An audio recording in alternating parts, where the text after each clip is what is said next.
तो आज नुआ वर्षर खुशी ने घरे केंता करे बिरयानी बनासु आरो केंता लागला जी वीडियो ने देखमा आसो। तो सकाल सकाल मुई उठी जाइसी आरो देखसी जे आज टिके कम थोड़ी होतीसी आरो से संगे हमर स्कूल भी बाहर बसितीसी।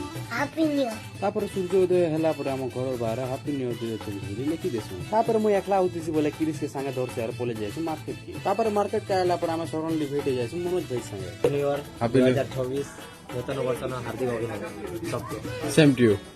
ओ जो जगह घरे चली घरे चली। अच्छा मते एक्चुअली बिरयानी राइस आरो फूड कलर नेबार थिसी बोले हेतिर काजी आसीतिसी। सब खिनला पर मुई घर आसीना फ्रेश जाइसी आरो देखसी जे बिरयानी बनाबाटर अधा काम सरी थिसी ना। तापर पका जाइसी ग्रीन मटर तापर पनीर तापर टिके पका जाइसी हल्दी गुण आर गुटे आडे हमें कथा हला बोले मोर छोट भाई काण होतिसी देखो टिके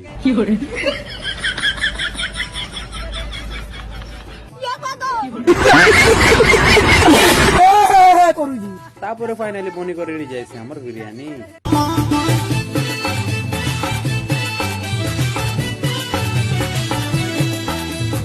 ब्लॉग यदि पसंद लागला लाइक एंड फॉलो करवा नहीं भूलबे। तो अगेन मोर तरफ और मोर परिवार तरफ ना हैप्पी न्यू ईयर।